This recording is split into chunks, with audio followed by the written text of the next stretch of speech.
compartilhar com vocês uma reflexão que, para mim, tem sido um dos temas mais comuns em consultório e no dia a dia, em vida familiar, amigos, etc., né? Que é a questão do preparo que os pais se queixam muitas vezes que não têm, pelo menos os mais conscientes, né? Para cuidar dos filhos, para criar os filhos, né? Ah, Geralmente os jovens entram na vida adulta com muitas seguranças de si, às vezes, com muitas certezas, né? E resolvem ter filhos, ou às vezes os filhos vêm por acidente, né? E às vezes é uma situação complicada, né? Outro dia eu escutei o caso de um rapaz que teve 6 filhos com 6 mulheres diferentes, né? E estava revoltado porque tinha que pagar pensão, ou seja, pensão para cada um deles. Então, isso fala de uma forma de viver em que as coisas vão acontecendo sem planejamento, sem cuidado, né, sem olhar para si, né?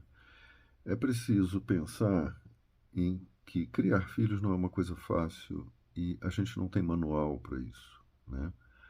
Mas existem propósitos, existem formas de encarar essa situação que permitem que haja uma redução de danos na criação dos filhos, né? Por exemplo, evitar atitudes rígidas, né?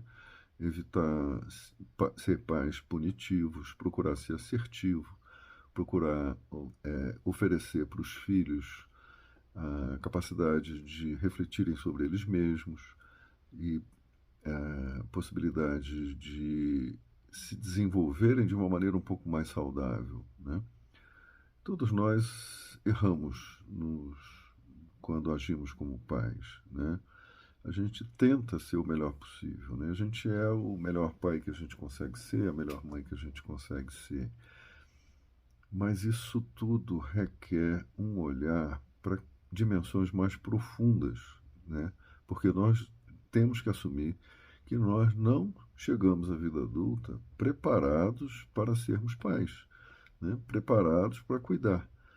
Podemos dizer que isso vale para todo mundo? Claro que não, né? Mas eu garanto que é exceção, né? Que há exceções, os pais que estão funcionando melhores com os filhos podem se considerar exceções à regra, né?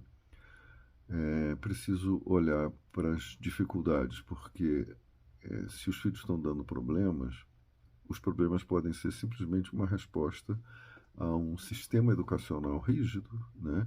Querem resolver as coisas ameaçando, querem resolver as coisas promovendo mais ansiedade nas crianças e depois se queixam que os filhos se tornam passíveis de diagnósticos, né? Aliás, a gente está vivendo uma febre de diagnóstico, né? Muitos pais preferem diagnosticar os filhos e dizer: a culpa é do TDAH, a culpa é do dano neurológico, a culpa é porque ele é autista, né? Está na moda ser autista ou dizer que tem filho autista, quando na verdade a responsabilidade pode muito mais estar no ambiente familiar, nas condutas que os pais têm com os filhos, né? E que são mera reprodução de um processo ansioso dos pais, né? Que resolvem tudo com ameaça, com autoritarismo, ou então se tornam incapazes e tratam os filhos como se eles fossem os reis da casa, né? Ou aquela coisa de chamar a filha de princesinha, né? Ou meu príncipe para o garoto, que dá atribuições para uma criança que ela não tem capacidade de ter, né? Isso é muito ansiogênico. Então, muitas crianças se tornam autoritárias também, dominadoras, porque os pais são fracos, né? E não se sentem seguros para administrar a criação dos filhos de uma maneira responsável, né? Um dos erros é pedir. Eu já pedi tantas vezes para você fazer isso. Pai não tem que pedir, mãe não tem que pedir. Tem que orientar, né? Tem que dizer: você vai fazer isso, isso e isso, né?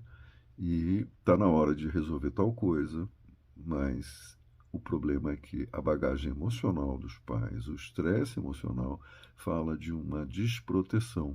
Pais, vamos cuidar, né? Vamos cuidar de vocês mesmos, vamos olhar para vocês em vez de ficar apontando o dedo para as crianças e para os filhos e para os adolescentes.